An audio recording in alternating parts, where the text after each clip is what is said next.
ATV-TALK, the podcast. Sit down with your host, industry professional, Leonard Duncan, as the men and women from the ATV world bring their behind-the-scenes stories to life. Every Tuesday at 5 p.m. Pacific Standard Time. And remember, dream big. It could be your story one day. GBC Power Sports Tires, a division of Greenball Corp, has been producing industry-leading tires for ATV side-by-side market for over 25 years, with tires like Mongrel, Dirt Devil, TerraMaster, XC Master, Dirt Commander, and Groundbuster. They have a tire for your application. Top racers from GNCC, Works, and Best in the Desert rely on GBC Power Sports Tires. So why shouldn't you? Go check them out at gbctires.com to see the full line of tires they offer. Thank you very much. Max, how was the drive home?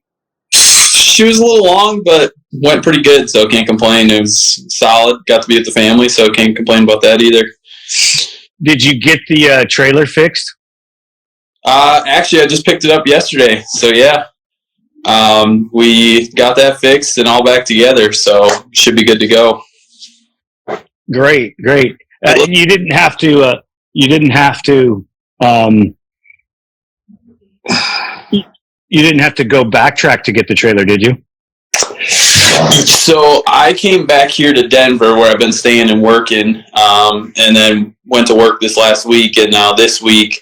I actually took off from Denver to New Mexico to pick up my trailer, and now came back to Denver with it. Wow, a lot of driving. It was a long day yesterday, so it was a full work day, that's for sure. So looks like Walker's having some kind of technical difficulty. Looks like Walker's having technical difficulties. I sent him a video on how to join in back before, like I sent that one to you. Yep. I don't know if he still has it. Josh Merritt checked in, so he's in. I'm sure that Walker will figure this out. How you doing, James? Welcome back on the right page. Like I said, I'm not the sharpest tool in the shed. So, how did the invitational deal come to you?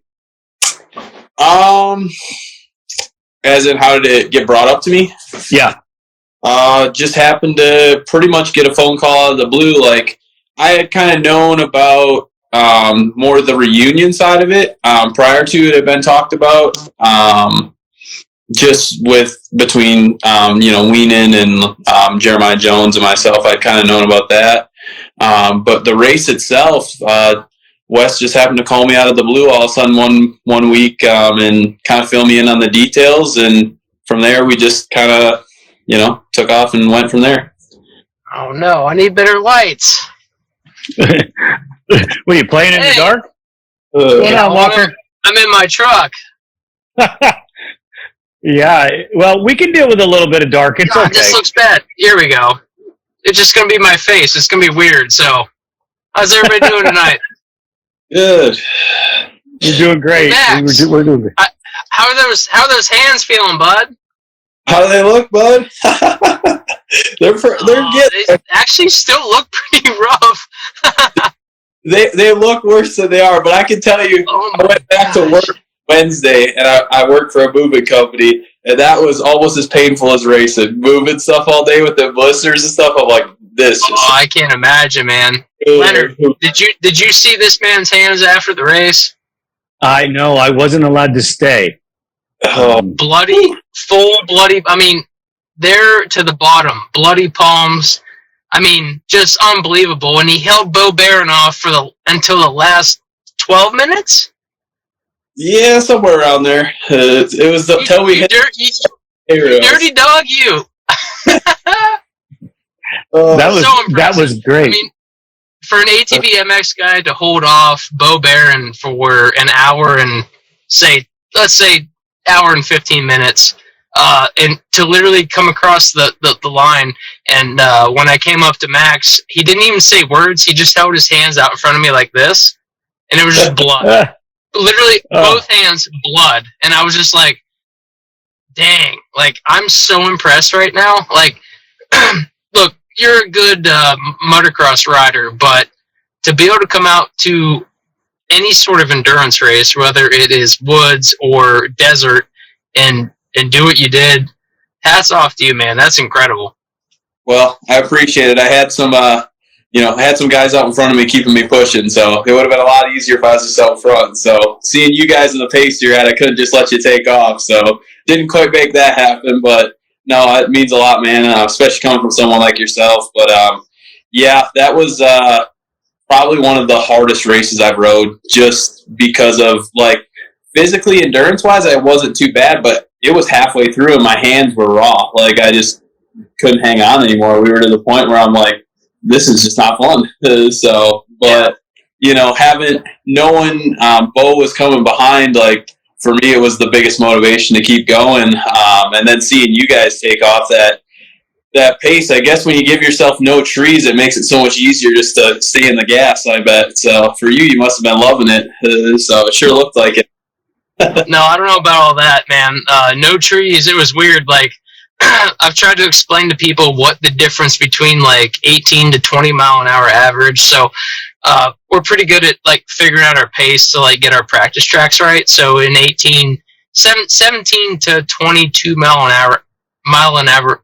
Oh my gosh, 17 to 22 mile an hour average. There we go. Get it out. It's pretty accurate. We were probably averaging, 40 to 50 miles an hour the entire... I mean, my bike never saw third gear. I mean, it was fourth, fifth, maybe third in a corner, second in some of the endurocross sections, but I've never... My machine has never pushed oil because it didn't like being just wrung out, just in a gear before.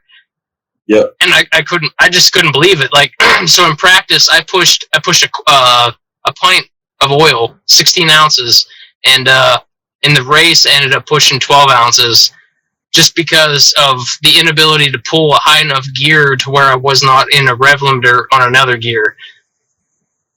Like I said, I don't have a big enough horsepower motor to really do what's capable of the West Coast, which again, like, I didn't think push like physical detriment of the engine was going to be an issue.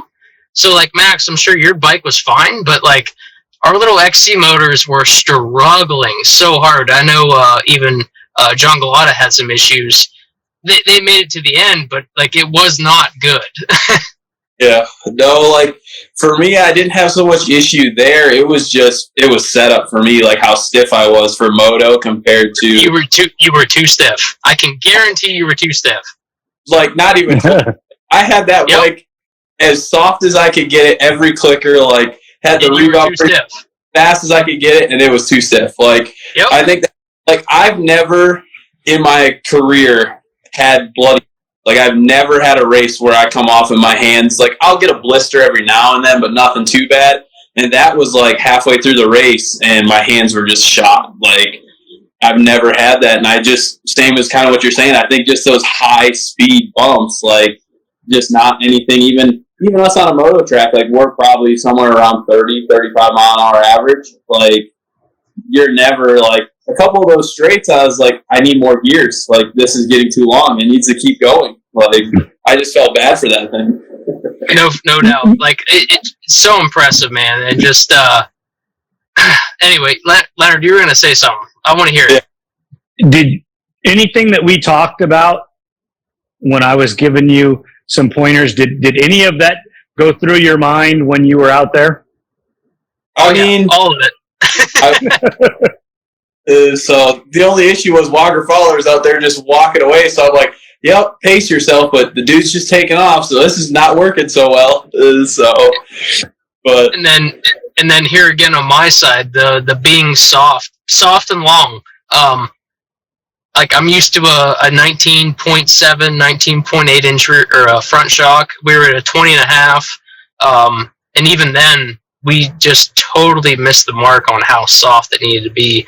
Luckily, I got out there 10 days before the event, and I rode, and I realized how not good it was. So I called my mechanic, Mark Notman, who is literally the best in the business, and also B&R Tune Suspension.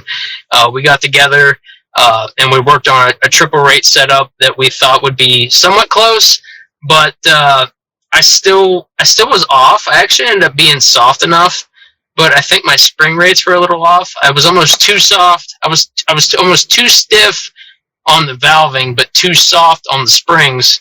But you don't know until you try it, man. And when you're going Mach 7 across a desert,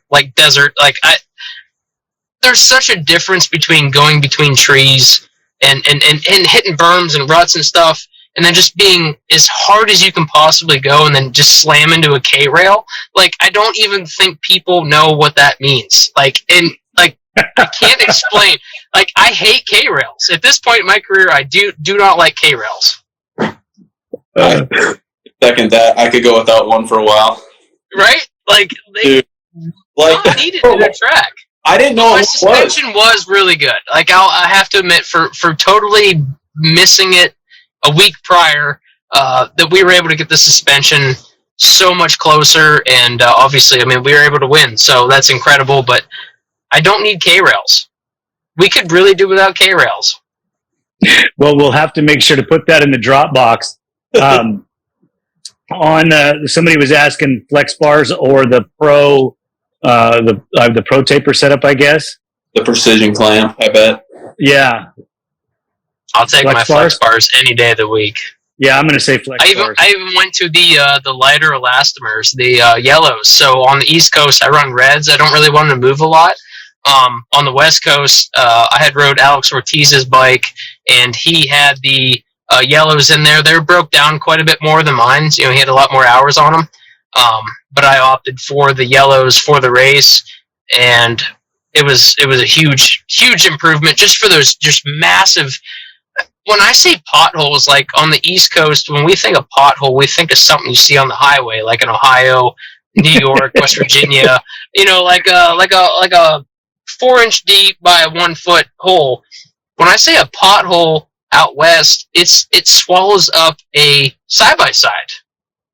Like a physical side-by-side hole, it's 60 miles an hour. Like, I never believed it until you ride it, and then you're like, oh my god, like, this is the craziest bleep crap I've ever ridden in my life. And yeah, you have to have give, man. Like, again, your suspension can be too stiff. I never would have believed that my wood setup was too stiff to ride fast. It is. My handlebars are too stiff. So we had to soften everything to just allow for give and impact, and I understand why they're not 2-hour races. And honestly, now I don't know what I would do to prepare for a Baja, 400, a 500, a Reno to Vegas, a 1,000. Like, I don't even know what my setup would be because of how different just a 90-minute Worcs race was to what I'm used to. That's why you call a guy like me that builds desert race bikes, and 100%. Set you up a combination that you'd be able to go out and test it, because I would already have one of the fast desert guys shake it down for me, so that when you got on it, it would be super close, super dialed. And the elastomers on the handlebars, I run the softest setup that you can run, just because I don't want it to beat you up so bad. The flex bars, you know, little story off topic, but then I want to get into the invitational race with you guys. I was a non-believer in flex bars, non-believer at all. And I went and did shock testing by myself when my team couldn't make it. And I have a shoulder injury. I can't ride very long. And I went out and rode almost 200 miles, testing shocks and riding the machine and setting it up. And when I'm driving home with my bad arm, and it didn't hurt. I will never run anything but flex bars ever again. Hey, they're that good.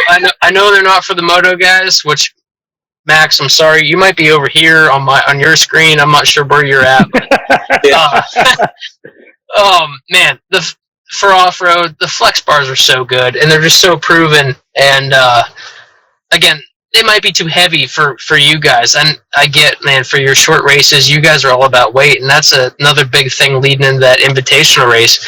My quad was 60 pounds heavier than any motorbike there, and we're not built for speed. We're built for longevity, and that's just a huge thing in itself. So I love my flex bars, but I also want to get into that invitational race because, boy, did we have a good time, Max. It was incredible. What a strange, odd event that we had, and see the guys that could get over tires and couldn't get over them, including myself, including yourself, and guys that did get over them, and guys who I thought would have got over them and couldn't do it. I'd hate to mention Brandon Hogue. I'm so sorry, but buddy, you didn't get over a single tire all night. And you were my favorite. You were my favorite to beat Joel Hetrick. Sorry, Brandon. Oh, like, it was insane to me. Like, when we showed up, I was glad they actually added some dirt to some stuff, because when I showed up and saw them, I'm like, okay, this is going to be hard. And then when I went out first, when we got to qualify, I'm sitting stuck on the tire like 3 or 4 times. I'm like, okay, like, I either really suck at this or these are really hard. And then to watch Hunter and yourself come up and get stuck and screw with it, I'm like, okay. Well, I got over him once. You did get over once, but like, what surprised me about the whole event was, like, there wasn't a single person that, like, had a clean race every race. Like, someone made a mistake throughout the entire night. Like, and that doesn't happen whether it's our motocross races, your GNCC, from what I've seen. Like, usually the top guy has a successfully clean night. Like, where I didn't see a single person that rode a whole clean race. Like, it was insane how mistakes no doubt. I would say even Joel Hetrick up until the final, he rode obviously very well, but he never cleaned that big set of tires. And so if you were looking at it, the left side was obviously the fast line or the qualifier line, and the right side, the main tractor tires were the hard line. No one ever cleaned them until the final. Bryce Ford yeeted himself over them. I don't know how he did it. Actually, twice in a row, even against myself, he did a fantastic job. And I think maybe like that full on, like, I don't care if I die or if I get over it was the key. Because I was trying to be methodical, and I did great all night. But man, he's the only guy that got over him when it counted. So up until that point, though, none of us could really get over it clean, like you said, except the qualifier line. And I think that was really fun for the qualifying times and the show and the longevity of the event. But man, as the event, as the head-to-heads went on, that line could flip-flop so easy, and it was just so fun to see the guys go head-to-head. And really, every single race was so close. Yeah, and I mean, like, for me, like, it was easy, and as the night went, like, at least I noticed, like, we kept hitting the line, so it just got harder and harder, and then you just watch the mistakes, like, continue, and, like, like you said, you're trying to be methodical about it, and I'm watching you, and then all of a sudden you make a mistake at the end, and, like, I think you said it perfect. Like, I would, give it up to Bryce. Like, he just committed. Like, it was either going to work or it wasn't, and I think that was kind of the difference at the end of the night. Was it was just kind of who laid it out there a little more than the other. But there was a lot of, like, it's crazy to me how a tire separated that race. Like, that was the biggest and, like, separator out of the whole track. Like, otherwise, like you said, the racing was so close and tight. For sure. I mean, honestly, will you say, Max, that the motocross was almost even for the XC guys? Yeah, I mean, I feel like it was pretty close. I mean, obviously, I think you guys, I think we had a little bit of an advantage just as a horsepower perspective down some long straights. But, I mean, it was a couple bike lengths, nothing like, I would say, I mean, I was truly impressed at yourself and Hunter Hart, like, with qualifying, you guys on the moto side, like, with us all being on bigs, you guys were right there. Like, it wasn't like you guys were any slouches on the moto side of it. Like, it really came down to that obstacle section to separate everyone.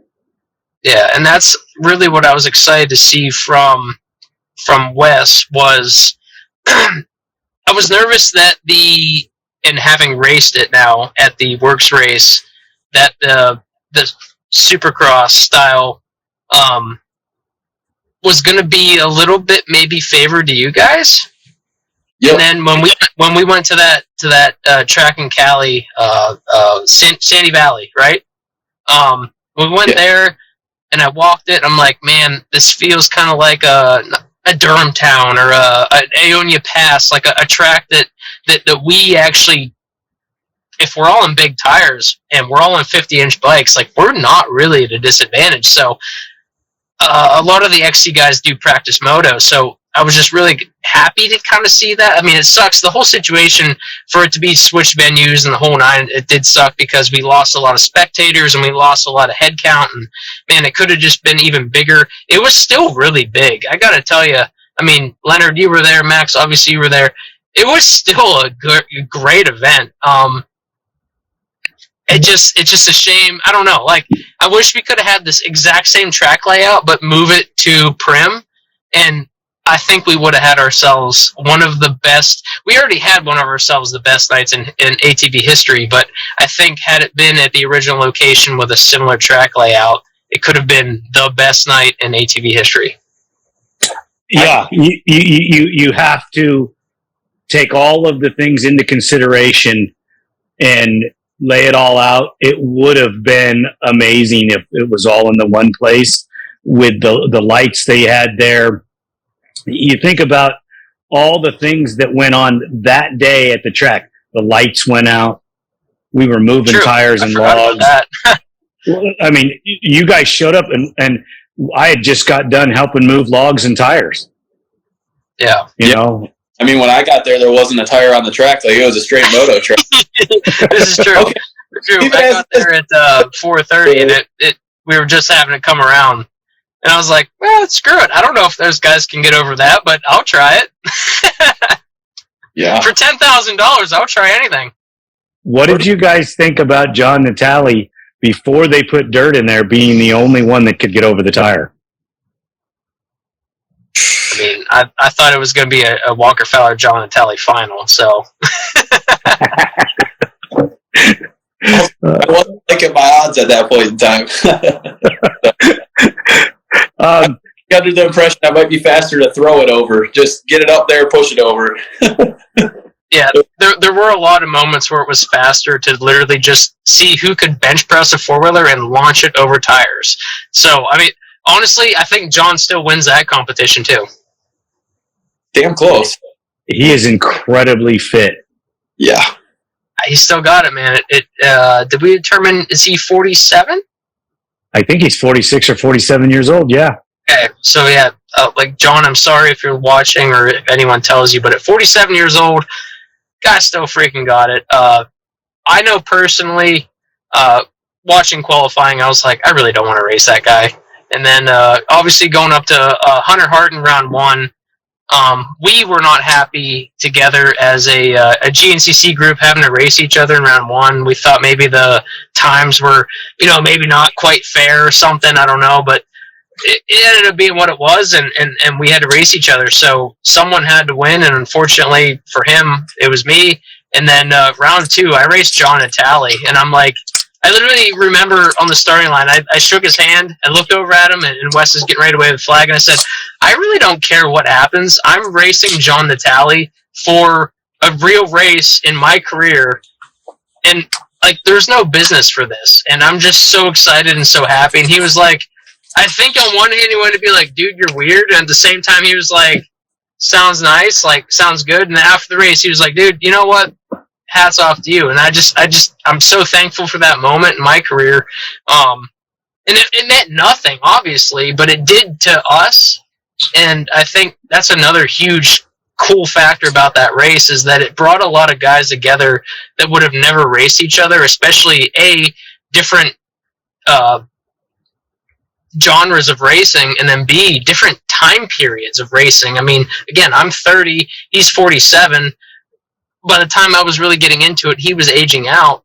But for $10,000, shit, we'll make anything happen. So, that was just super cool. And then to hang out with those guys the rest of the weekend, that's another story. But anyway, I end up, I get to race Bryce Ford, who just helped win the gold medal for the Team USA, who, again, like there was a thing online where I had talked a little bit of crap online. Not like I didn't mean it as crap, but like I said that I would have enjoyed to someday in my career be invited to the ATV Designations team.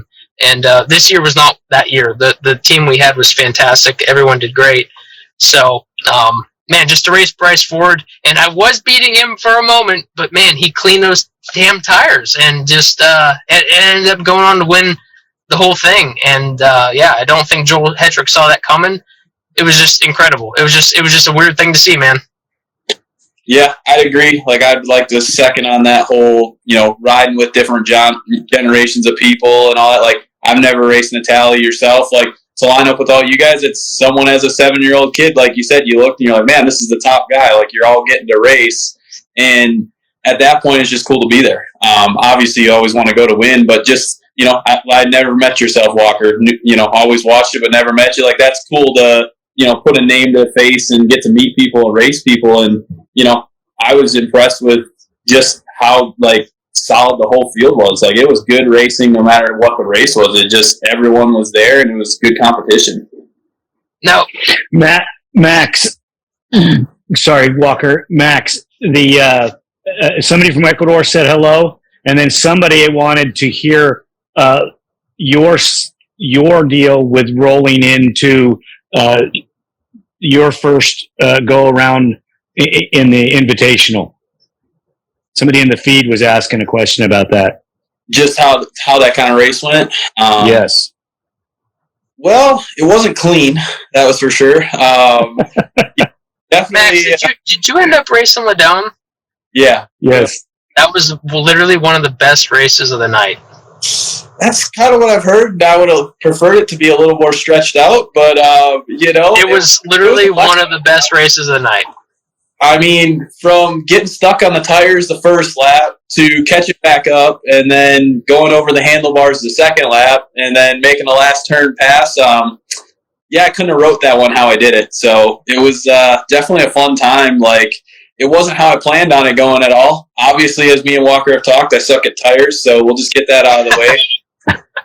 But, like, that was a crazy race. Like, I was coming around the last couple turns, like, thinking to myself, like, man, like, I totally blew this race. Like, I don't know if I can pull this off. And when he kind of left that door open on the inside, I'm like, well, I'm glad, this is my first go around. Like, this is something we're used to in motocross. Leave the door open. Like, you're obviously going to run up the inside and take the line. But, just a wild moto. Like, it's not very often you can come off the machine and win a race. Like, that just doesn't happen.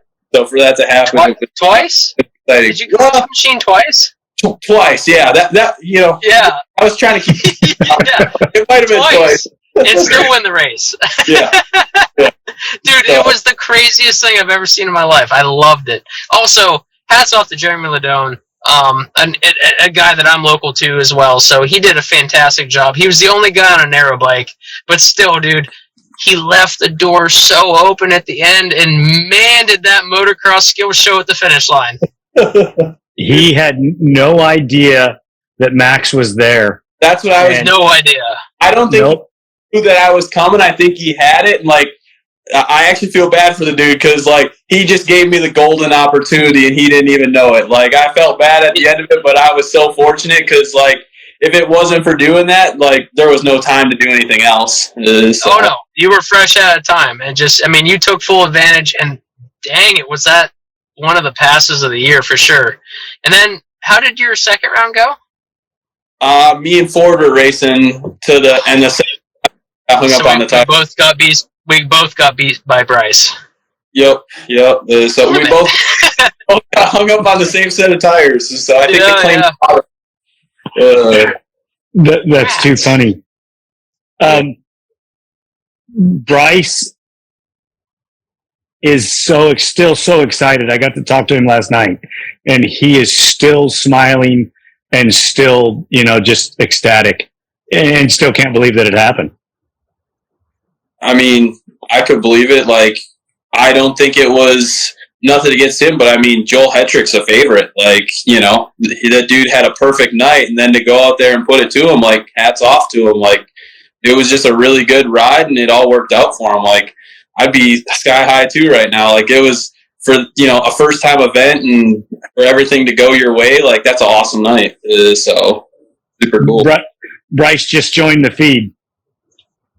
There he is right there, the dirty dog himself. What's up, Bryce Ford? Yeah. So, yeah, I mean, obviously, I would say that Joel Hetrick is a favorite basically going to any event. And I really had my own personal doubts, and I think a lot of people actually had money on me. And I was like, that's the dumbest damn thing I've ever heard in my life. You should definitely have your money on so-and-so. And, yeah, as the night went on, I was like, I can't believe I'm finding myself, you know, possibly going down to the wire, especially leading the last lap of the semifinal against Bryce Ford, and then just choking so hard on those tires. Again, hats off to Wes Miller and the H-Bomb Films crew for putting on such a phenomenal race and giving it would have been 1:30 in the morning East Coast time, and I had people that literally said they didn't give a care in the world what happened. And when I finally got to my phone, the amount of text messages and people that were like, dude, you were so close, or dude, I thought you had it, or I can't believe that Bryce Ford got over those tires twice when it counted.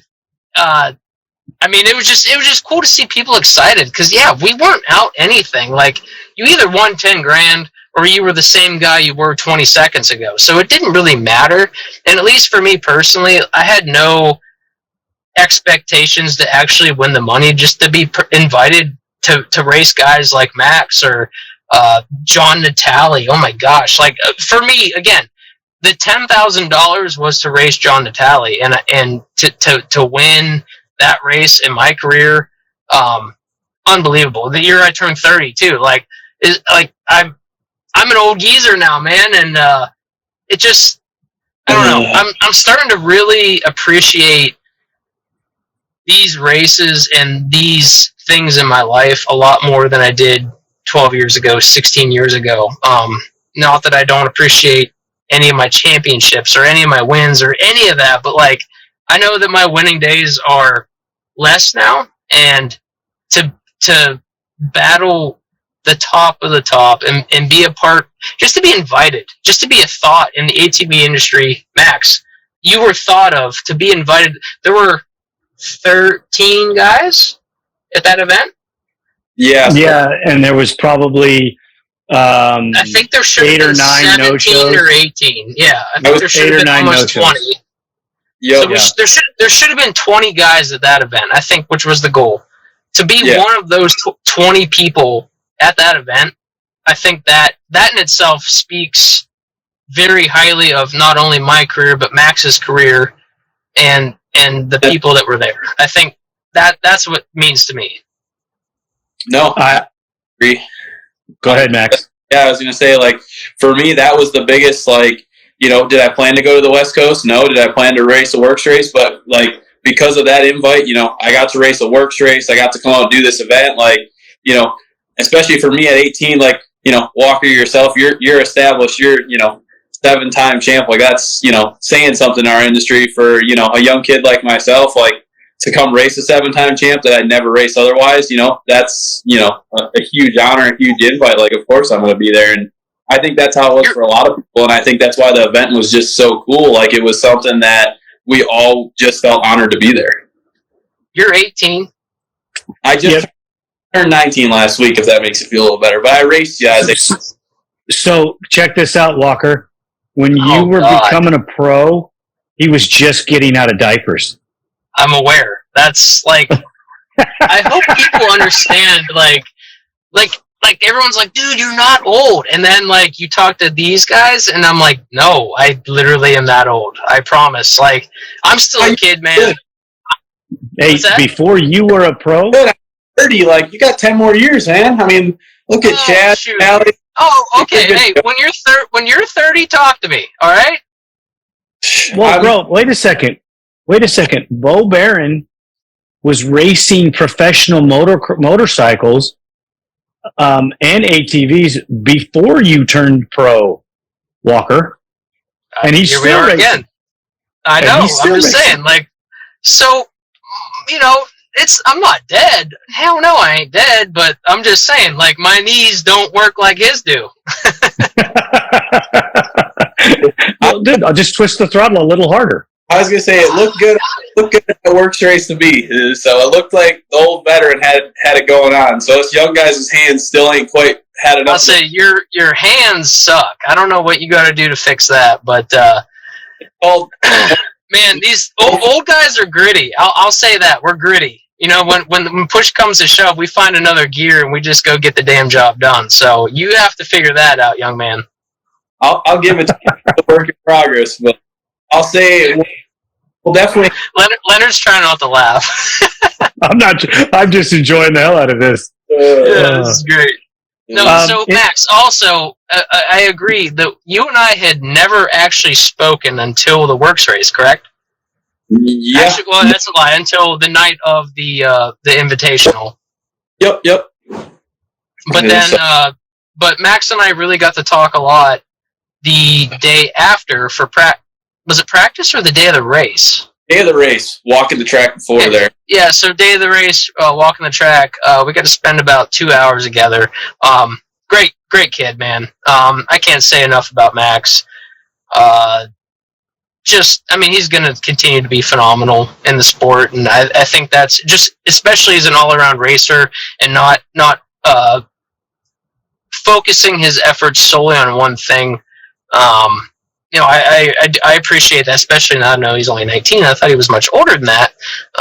The ability to reach out while you're young and branch out, try to be better. How do I make myself, again, the best all-around rider? And I think that's where GNCC guys really pride themselves are, how can we be a better moto guy, TT guy, flat track guy, moto guy, and just be good athletes? And man, I got to say that Max has proven himself to be, and I don't want to bring up other guys from the Invitational, but I think I saw a lot of people that I was very surprised by in good ways and bad ways. And Max was one of the riders that was in a good way. And to see him hold off Bo Barron for all but 10 minutes of a Works race, just an incredible rider, incredible kid, and man, I'm excited to see what he's going to do in the sport, not just in ATV-MX, but man, I think he has a lot to show in a lot of other series too, which makes, personally, me as an ATV enthusiast, it just makes me really excited. Well, I appreciate all that, and coming from yourself, that means a lot as someone that's done it and worked through it, and you're speaking my language. Like, as much as I love moto, like, I like to come do a couple GNCCs every year, and I like to go to the Works because, kind of like you just said, like, there's something about motocross that's where my heart's at. That's what I want to be the best at. But there's something about, like, when you show up to a race like this, just trying to be the best all around you can be. Like, before those tires show up next year, we're gonna go practice tires. Like, yeah, no doubt. Like, that's cool to hear from you guys because, I've never personally got to meet you, but, I ride, like, I'm good buddies with Chad Wienen, and we ride with Borich and a couple guys, on the moto track all the time in the winter. And, it's always cool to see, like, you guys step out of your realm into ours. And then, like, for me, I like to go run the GNCCs, and I just think it also keeps it fun, like, just to be on the machine, like, especially me at a young age, like, I'd love to do this for the next 20 years, like, 15, 20 years, that would be awesome. And I think, like you said, like, that's a great way to keep it fun and, try and be the best at everything, like, and just keep making yourself better and better. And obviously you've shown you can do it well, so need to take some notes, but I won't lie, the Works race was stupid impressive. Like, I figured you and Bo were going to be the top two, but to see you take off, I was like, well, he obviously proves he practices more than just dodging trees, so it was pretty cool to see. And I was going to ask, how'd that 50-inch wide bike feel to you? Something cool or way different? Big fan, man. That 50-inch bike might see that old girl come to a couple more races than you think. Yes, I am going to race an ATV-MX.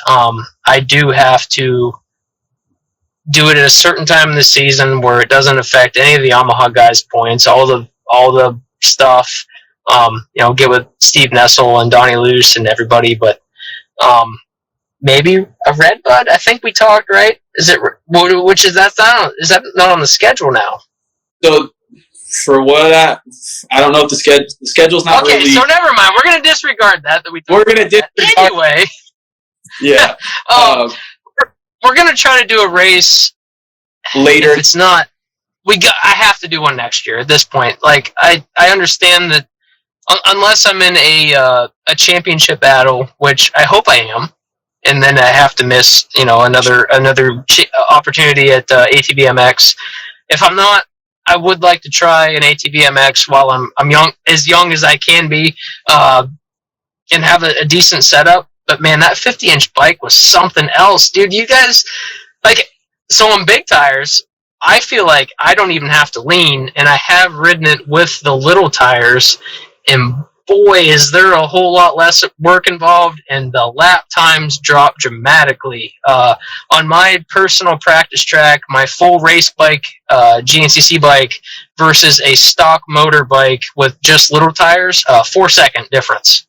The little tires on the same track, just the motocross. Yep. So throw a big motor in there, I could see 5.6, and honestly, when I ride with Jeff Rastrelli during the winter, or Hetrick every once in a while, Weenan every once in a while, and I'm 6 to 8 seconds down, now I understand that, because on my personal track, I'm 6 seconds better. So, I could see that, will I compete? No, I'm not going to compete, but could I be a 5th or 6th place guy? Maybe, if I get to start, which I'm good at starts, so I'll hold that to you guys. Get better at your damn starts. I'll give you that all day. I haven't seen you out the gate, but I'd be impressed to see what would happen. So, I can drop a gate too, man. All right. Well, I won't lie. I would love to see it.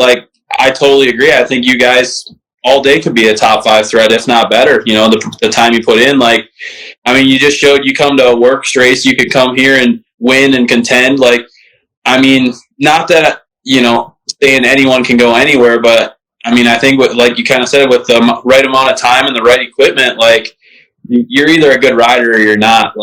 And obviously you're a great rider, so you're gonna go and you might not have the time and experience, but you're gonna adapt. It might not be right away, but I would definitely agree with that statement 100%.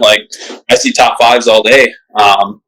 And yeah, Max, how different are sprints compared to endurance races to you?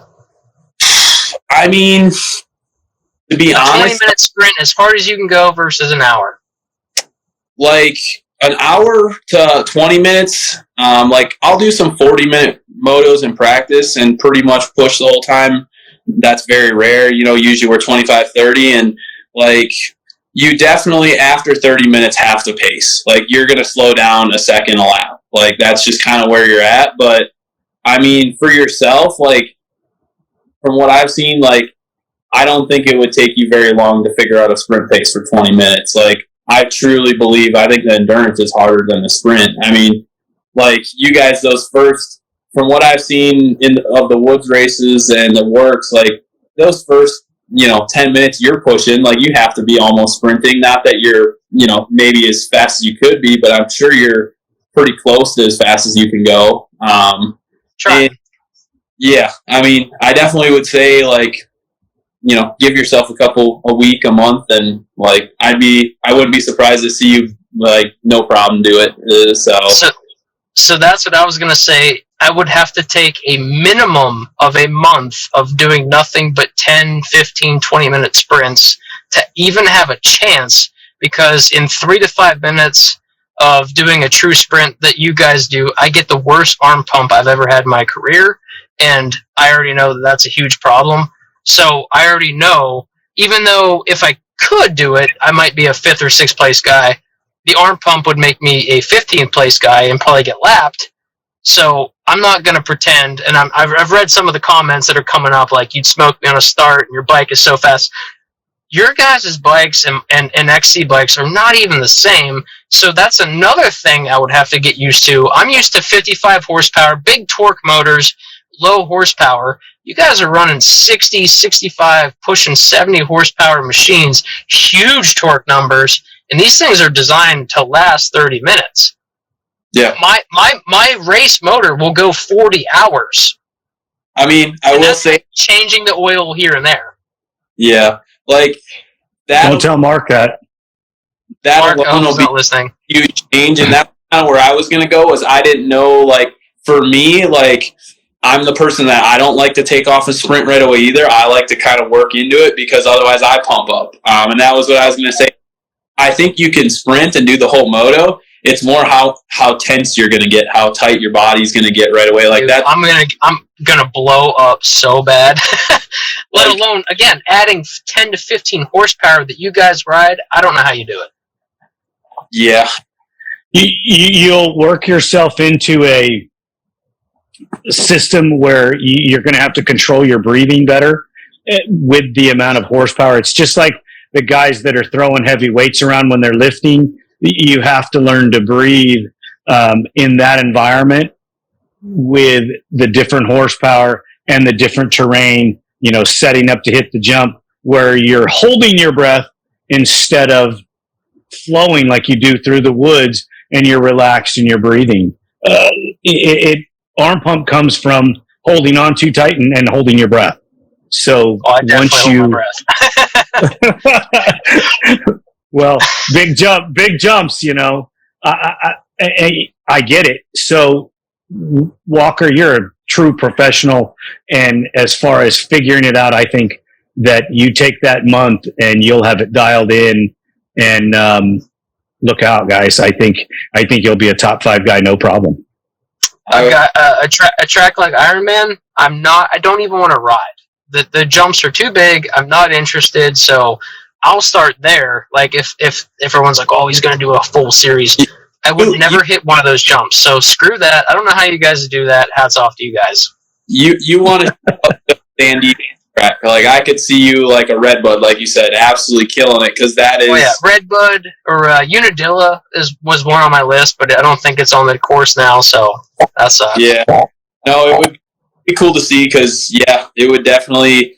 I think it would take you a little time, but I'd be pretty confident after watching your Works race. Like, you'd be good, and like you said, if you can't push, I'd assume where you're at, your speed, your knowledge, like, even if you go 95% for the first half the race and, work into it, like a lot of moto guys for us, like the last 5 minutes of the race makes a big difference, like, because you're pushing and pushing, and even us guys that train for it all the time, you get tired at the end of some races. Like, it's a 25-minute race and somehow you get tired. I don't get it, but you do.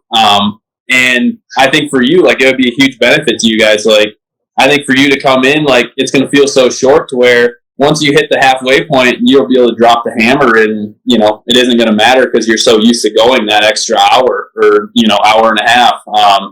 And like, for me, that's why, like, the past couple of years, I've always tried to hit a GNCC before the season, because once you run that 2 hours, going and running 20 minutes, I mean, you feel like you hardly break a sweat after that.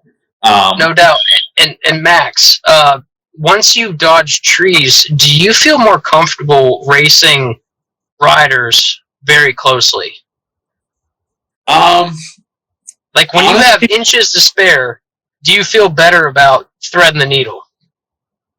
To be honest, like, I guess I've never looked at it that way. Like, for me, like, you're so used to the bumping and banging of where, like, when I'm in the woods, I ride so tight because, like, I feel any kind of tire catch a tree and it just throws me so off. Like, I'm like I immediately let out because I'm like, what the heck? Like, because I'm used to seeing someone else next to me and, like, okay, I got three. Squirrel balling.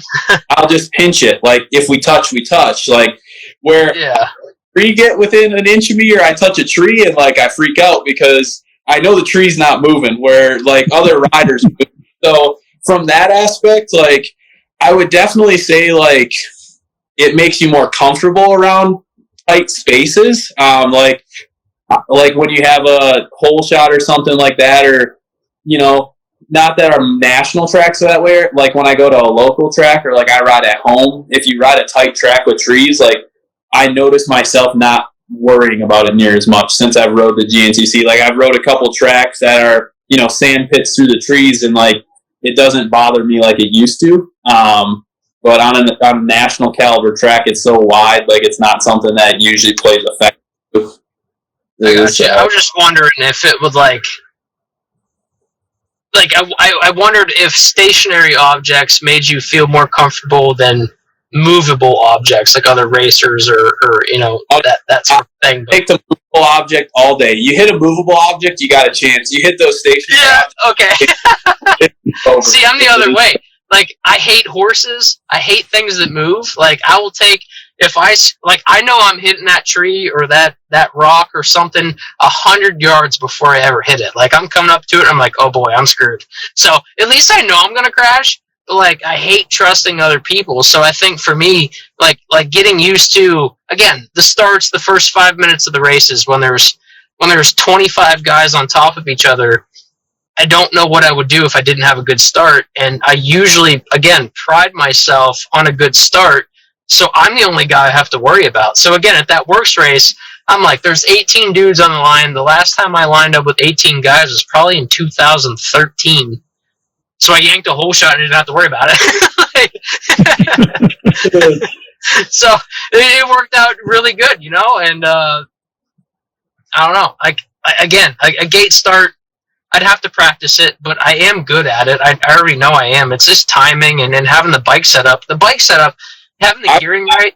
Dude, I still owe you $40, by the way. We'll catch you at some point. So yeah. So Leonard, I owe him $40 for a sprocket. All right. Well, at least he was there to help you out. Hey, I wanted to ask. I'm gonna ask you, Walker, and then you can chime in, Bryce. On that first lap when you were out front, did John, or even during any other time, because you guys ran 1, 2, 3 for a long time, did John ever put a tire in on you or get close enough to make you worry about him being there? He got close enough in the Max, sorry. He got close enough once we went under the bridge. Yep. There were a couple real goofy, it was super fast, and there were 6 or 7 super tight corners that were just potholes and really awkward ruts. Yep. With the sun right in your eyes. I mean, the freaking sun was like, whoa. Yeah. It was horrible. As soon as we would go under that bridge, he would be 10 seconds back, and he would run me down, and he knew that Dusty, the worst sand, silty, I think Bo called it a lake bed. I thought it was just a silt section, but Bo was calling it a dried up lake bed. It was the worst part of the track. That was actually really the only dust part of the track, but a down and a back, it was debilitating. You dusted yourself out. I can't imagine anyone behind you or being in the middle of a group. So John would run right up on me, and I would do everything I could to stay in front of him for 3 laps, and then I would just get out ahead of him, and I would try to and then I would arm pump. Like I said, I'd blow up. I'd catch my breath. He'd catch me. He started doing the first 2 doubles in the pro section that we should have done for the Huevos Invitational. Max, I think you were doing them too. Screw that. Those first 2 were terrifying. They were literally walls. And then I couldn't believe you did the last 2, but not the first 2. The first 2, I thought easy ones because you're just coming in with momentum. The next ones, you actually had the time. No. The last 2 were a piece of cake. But then you weren't getting the wall jump coming off the moto into the desert section. Oh no, it killed my hands. Too bad. That was. Was it? That was the big thing. Was okay. So harsh. Because everybody after the race was like, dude, everyone was getting those 2 in, but you and John were the only guys getting that. And Bo, but we already know that Bo's a great motocross rider, but we weren't excited about him. We were excited about the GCC guys.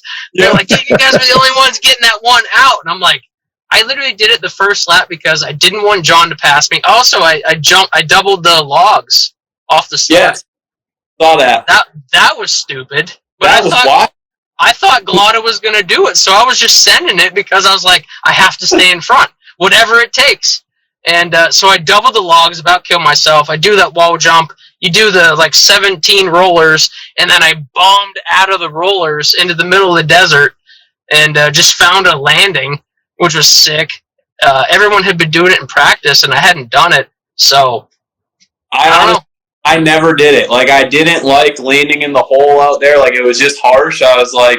It was harsh and terrifying, but you had to. Like, I don't know. It just became normal. Yeah, I don't know. I was like, there's 8 miles of track here. Like, I'll turn somewhere. Like, screw this jump. Like, but then we hit the rhythm section, and, like, I hit all those the first lap. Like, it was so helpful for me. You guys didn't jump them, so for me, like, I was able to catch up a little bit, but it didn't matter once we got rolling. Like, those K-rails and stuff, I planned to go around them. And then I come out third behind you guys, and I'm like, well, shoot. I gotta do it. Like, thanks, guys. And so, but, yeah. What you get for getting a good start, kid? Well, I was about second to last out of the start, but just navigation was pretty solid. So I can say I would have loved to have had your start, that's for sure. So I know, Max. Midway. Go ahead. Go ahead, Walker. No, I was just gonna say, midway through the first lap, I saw Hunter in fourth or third, and I was like, okay, cool. And then I saw another yellow Yamaha, and I'm like, who the heck is that? And then I see that particular Yamaha pushing Galata, and I'm like, oh my god. And there was a point where all three of us were in the same corner, and I remember looking back, I'm like, oh my god, that's Max Lindquist. And I was like crapping myself, because I'm like, I know he is going to be really solid for an hour. The last half, no offense, I'm not worried about it, but like for an hour, I was concerned if you got ahead, made dust, and got away, that like we couldn't catch you. And seeing how you finished is exactly what I was concerned about, because you're gritty, and like that gritty, like you're not just gonna quit. So that gritty thing was what I was concerned about. So I was really happy that somehow I kept you back there, and you just had to settle for third, and then fourth.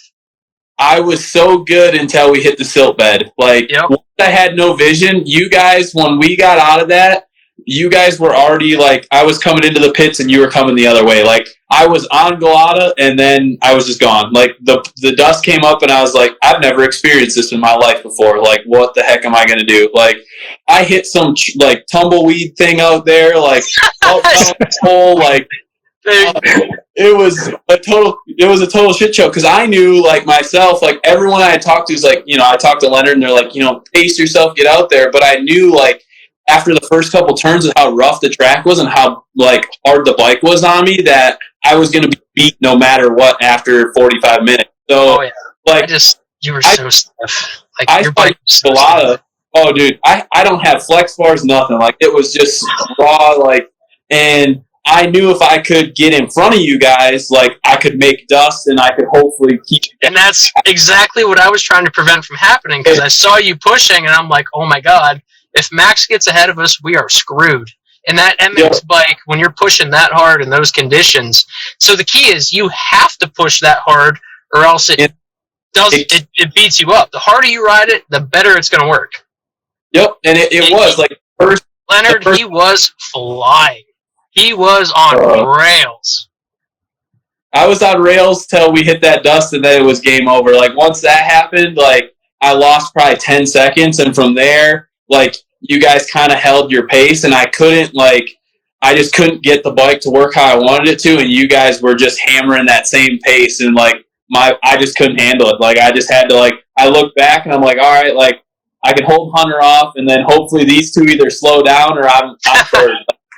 I knew I gave it that half a lap push, and I'm like, okay, like, I can definitely, you know, catch up to these guys, but then I got on Galata and, like, just couldn't really make a pass right away, and I started, like, the template quick came on, I started packing real quick, and I'm like, all right, like, just pull off and, like, let's see what these guys do, and from there, like, you guys just took off. Like, it was like the second lap, like, I was pretty good for the first lap and a half or whatever, and we hit that second lap, and you and Galata just, like, hit, you know, you found the sixth gear that we didn't have. Like, it was like, what the heck? So, it was cool. All 50 horsepower out there just chugging, baby.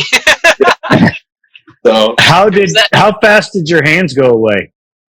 I was about lap 4, like the last 2 laps. I looked down on lap 4 and I could see the blood. So like I knew at lap 4, like I was pretty beat. So I think it was the end of lap 4 going to 5 because it was the last 2 laps. Like when Bo got on me, oh man, like my hands are so shot.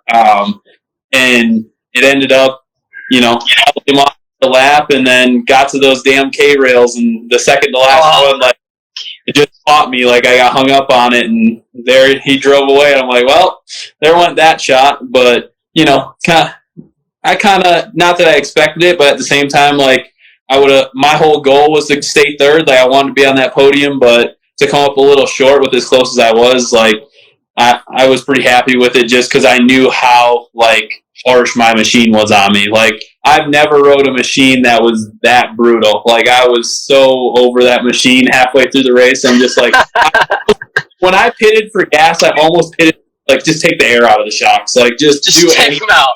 Do it something.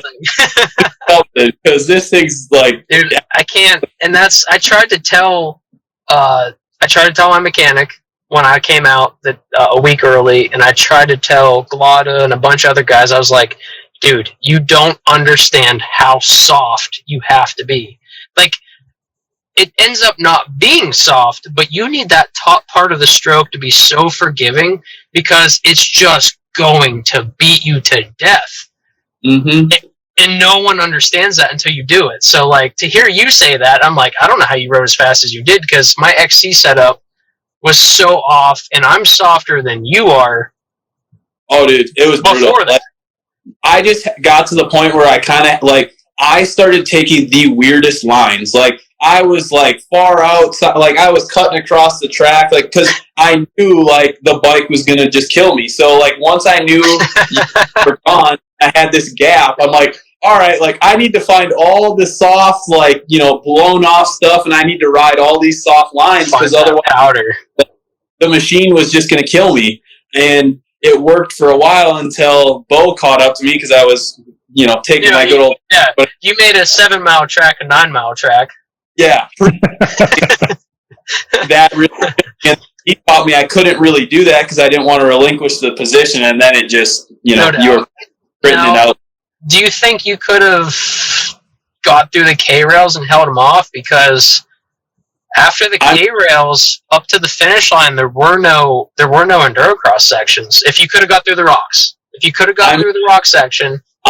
The rocks didn't bother me too bad, and with the silt bed there, like, I always gapped them. So I knew that last lap, if I could get to the silt bed in front of them, I had them because there was the rhythm section by the finish, like, there was all that high-speed stuff where, like, obviously we know, like, I could motor you guys. Like, I had the speed down the straights that I needed. So I really knew, like, coming to those K-rails, like, if I got through the K-rails, it was going to be a battle through all that twisty, curvy stuff because of how, like, beat up I was. But I was pretty confident that I was going to be able to grit it out. And when I got hung up on the K-rail, I knew that was pretty much it. that was the end of that. Yeah, like, after that, I'm like, well, at this point, like, the dude's probably faster than me to start through this stuff at this point in the race, so, like, I might as well just consistently hit marks and go. But that was the thought, was, like, get through the K-rails, and I'm pretty much home free.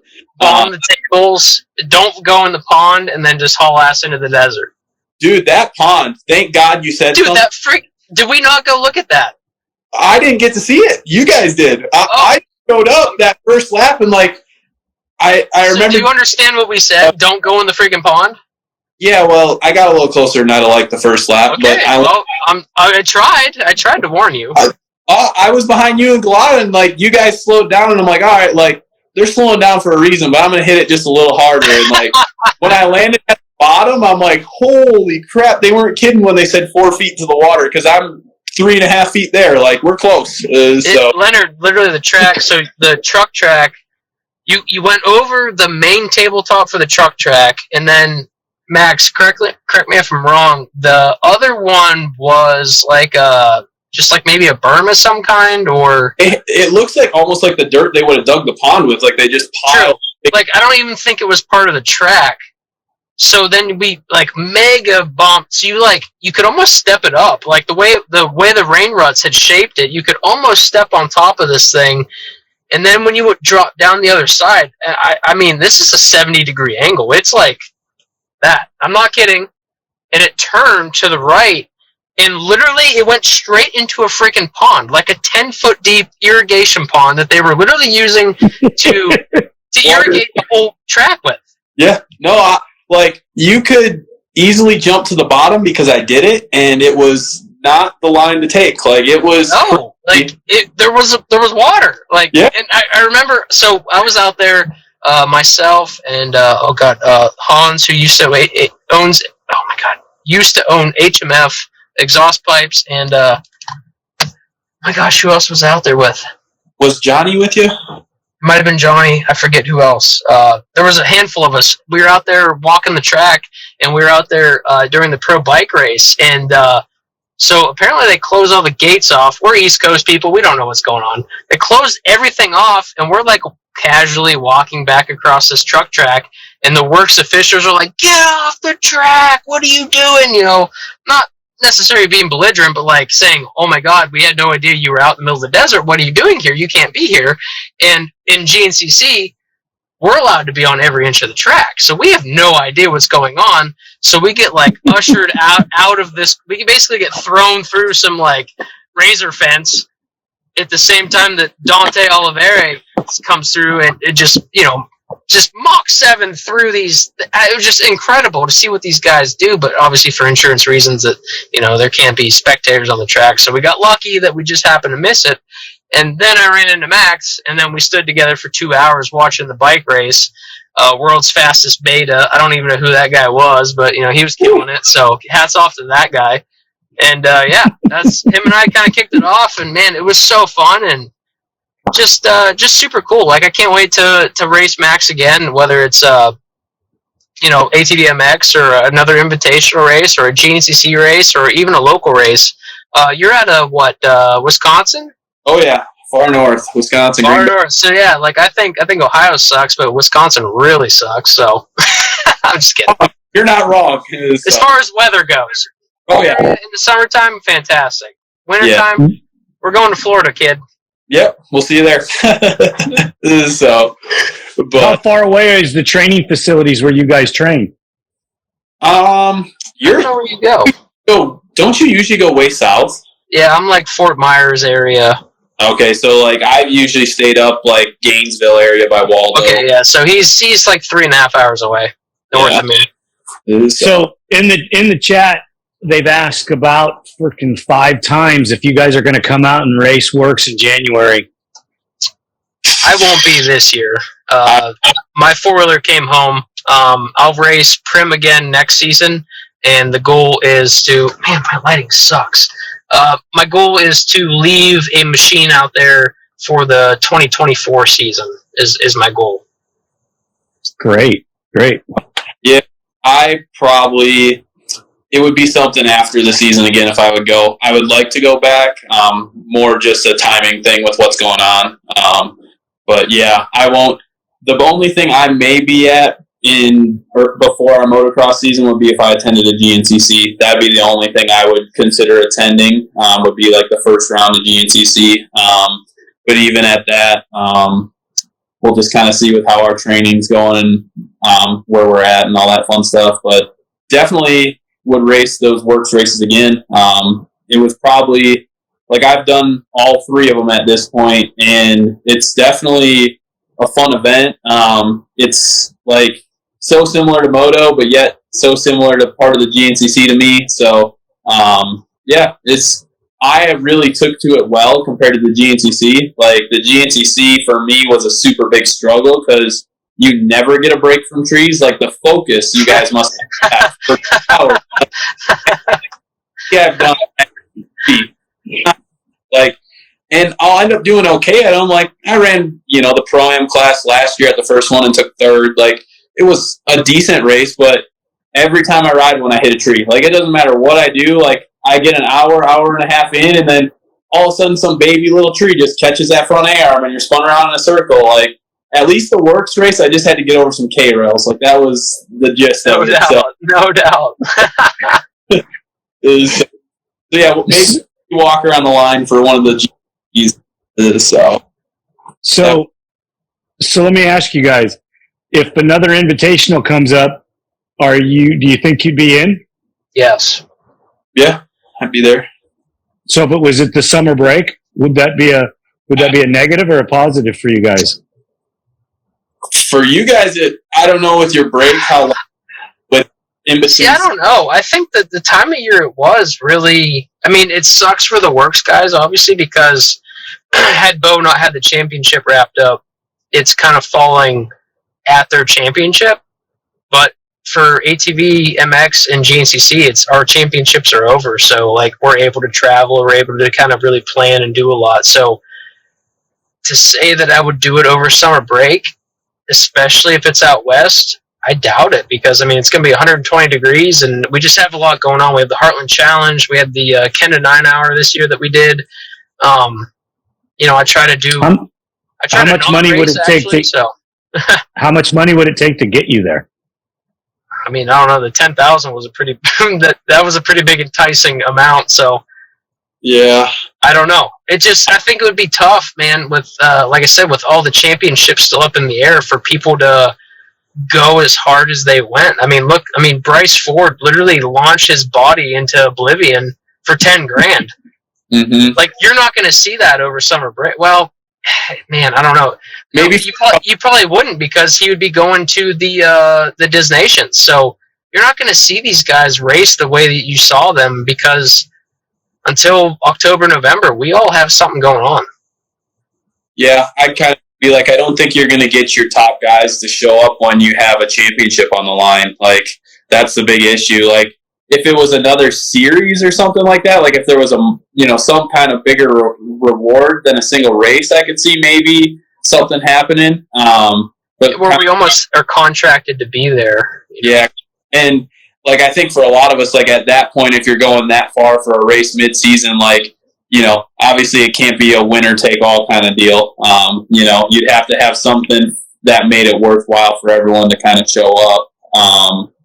But I think that would be the hard part, kind of where Walker went with it, is just your championships. Like, to risk the getting hurt factor on a one-off race, I feel like would be a lot of people's issue. That's kind of would be my take on that. Yeah, and Max, like, for me personally, like, obviously having, I'm not going to say no regard for life or limb, but little regard for life or limb, kind of made it fun, made it exciting. And again, like, it was 10,000 to win. It was a guarantee. Like, we knew that going in. It wasn't like it changed the day of the race or anything.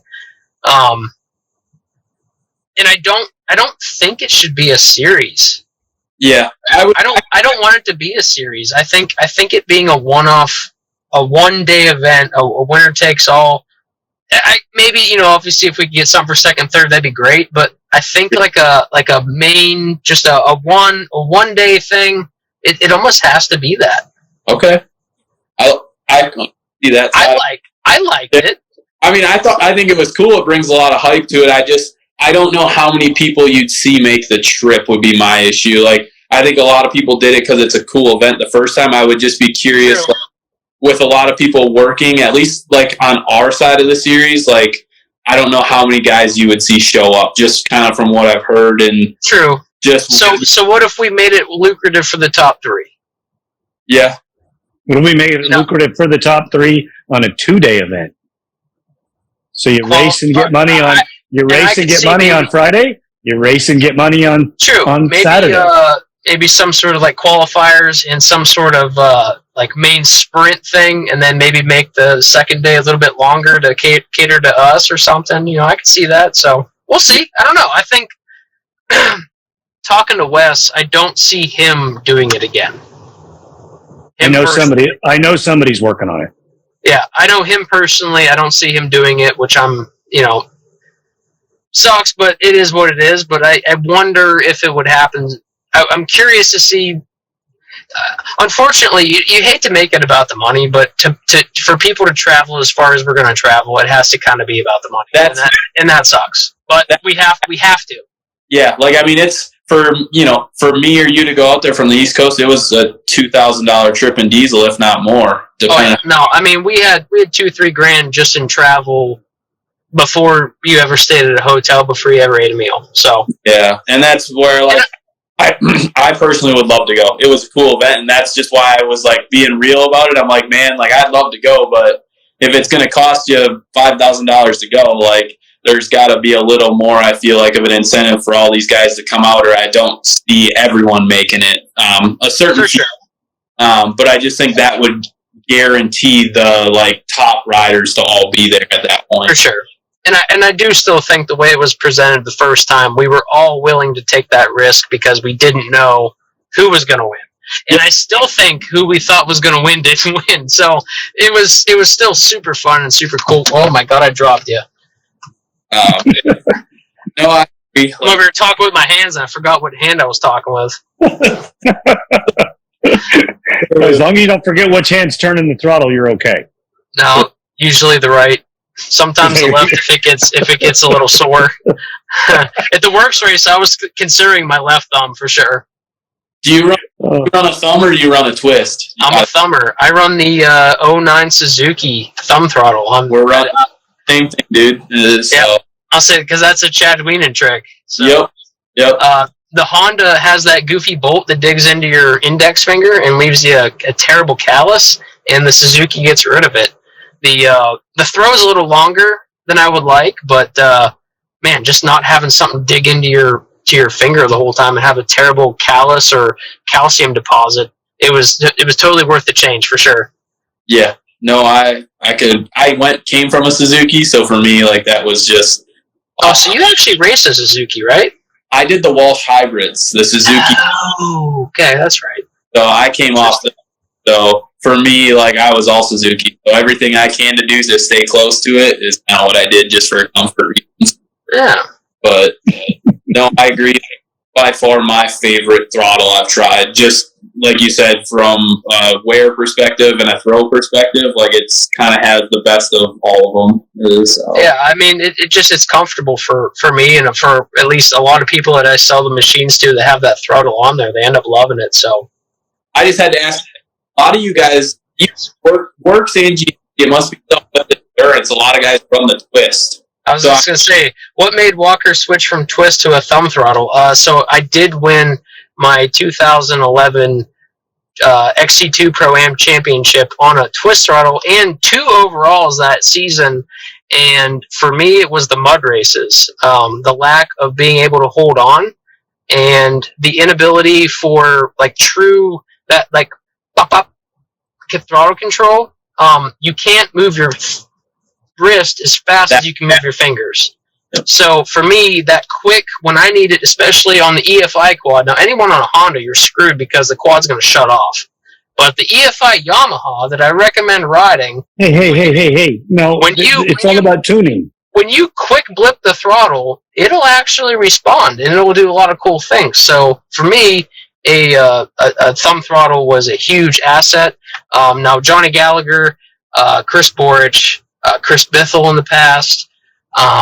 Man, there's a bunch of riders that actually still raced a twist throttle and do it very well. They run a YZ125 quarter turn OEM twist grip. I never did race that. When I was doing it, I was running a custom, Motion Pro. There we go. It just didn't work. So I went back to the thumb, got comfortable on a Honda thumb, and then got really comfortable on the Suzuki thumb, and just haven't looked back. When I ride a dirt bike, yes, I do still use a twist throttle. I'm not a thumb guy on a dirt bike. I have ridden the thumb on a dirt bike. It was cool. I can do it. But I'm not, T. Brown. I'm not, Brandon Summers. I have to have a twist on a bike. It just makes sense. Yeah. So that's awesome. Gentlemen, I want to thank you so much for taking the time out and having this conversation. The chat loved it. We missed a couple things. Josh Merritt was asking some questions in the feed. I didn't catch everything he said. Probably not super useful. It's usually funny. And Brandon Hogue asked you not to call him out like that. Oh, I'm sorry, Brandon. As far as ATV I think he was kidding. unbelievable rider. He will smoke me on a motocross track. But we were all so shocked that he could not get over a set of tires because he's a fantastic all-around athlete. So, I mean, it could have been the night. It could have been what he ate that day. We don't know. But, like, he struggled. I mean, it's not me saying that. It was the fact. So I'm sorry, Brandon. Hate to call you out on it, but I mean, it happened. So when I come to a motocross track and I can't get over a double, you can call me, whatever you want to call me. I don't think Brandon has a mean bone in his body, really. I've always talked to him, and he's been a super nice kid. So, and yeah, you're all kids, even you, even you, Walker. I know. You can't. Look at those, brother. Look see at that this. Silver. See, you don't count. That's wisdom and experience. This is poor decisions. This is what that is. You forget I raced desert for a little bit. Oh, sir, trust me. We all know your story. There's a reason we're all here. It's a lot of fun to listen to you guys. I miss the enthusiasm of being able to race and get excited like this. And when I was standing there watching the race or watching practice and watching all the things happen, I had an ear-to-ear grin the whole time. I loved it when Bryce came into the tires in practice and went over the bars. It was so funny. That was one of the craziest things I've ever seen in my life. Like, I mean, I've never seen someone lawn dart to their face so hard and just like stand up. And I'm like, wow, he doesn't even wear a chest protector. Good for him. His handlebar gets caught in the tire and he can't turn the bike back over. Oh, it was wild. I mean, there was just so many great moments in that whole deal. The young man that you raced at the first time, Max, how do you pronounce his name? Jeremy Ladon, right? Is that right, Walker? Yeah, Jeremy Ladon. Jeremy Ladon. I'm gonna have to remember that. He has got skills over the tires, though, doesn't he? Super. He could get over the tires like a son of a gun for sure, all day too. And he struggled, which he was getting over him in practice, and then you guys raced, and it was like neither of you could do. Not that neither of you could do anything right, but then on like the moto and the turns and stuff, you couldn't do anything wrong until the last corner. Like it was just like. It was literally that set the whole tone for the night was your guys' race. Like when you guys came off the track, we're like, well, every other race you just quit because it's never going to get better than that. And that wasn't like a slap in the face to either rider. You guys were literally hanging it out. Yeah. I know Jeremy pretty well from back home, and he was on a full XC bike, and he was absolutely shredding as hard as an XC bike will shred on a motocross track. Severely underpowered, severely undercornered, and doing everything he could to just make sure that Max Lindquist was not going to catch him. And, dude, you were a freight train out of hell trying to catch him. And you actually caught him 4 corners less than we thought you would catch him. We thought you'd have caught him by the finish line on the actual motocross track. You literally didn't catch him until that step over jump coming into the finish. And we're like, all right, throw the hats off, man. Like it's anyone's race at this point. And dude, he left a bike on the inside, and I've never seen a Yamaha come in with a harder head of steam. And again, like it sucks for Jeremy because he did such a good job, but like you could have threw a coin at the end of that race and said who was going to win, and it was one of the best races of the night. So hats off to Jeremy Ladone. I know he may or may not be listening, but I hope he rewatches this. And obviously, Max, hats off to you, man, for that pass. And then it sucks that you got beat by Bryce, but then so did I. So, I mean, it sucks for both of us. So, yeah. And he ended up being the ultimate winner. So, like, I don't feel bad that I got beat by the guy that won.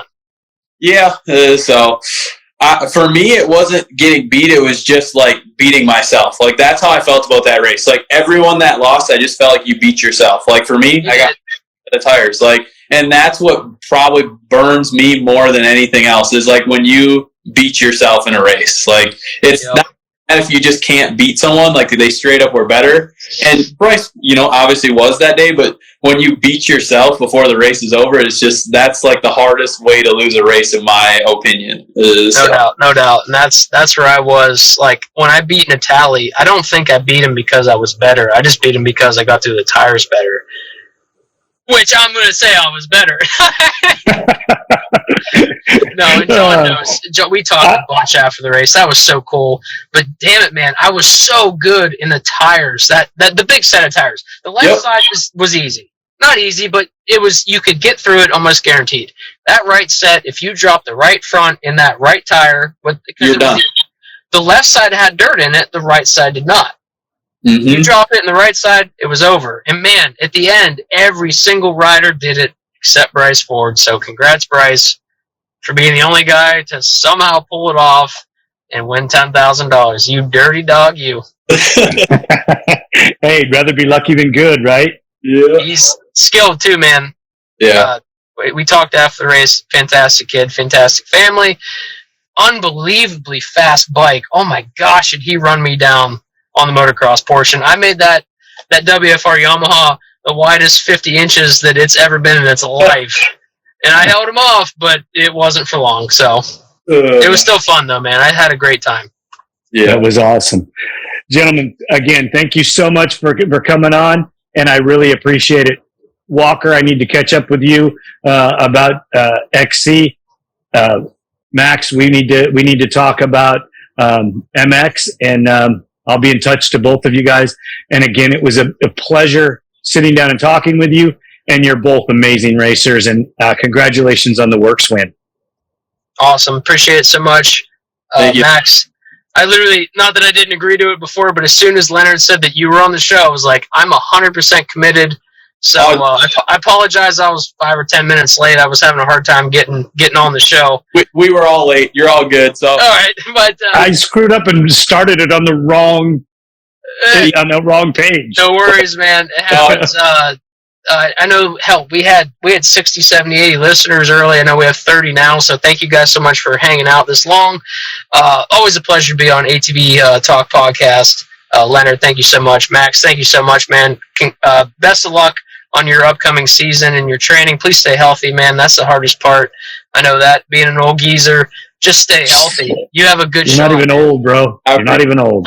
Yeah, but it's easier said than done to stay healthy, man. So, man, do your thing.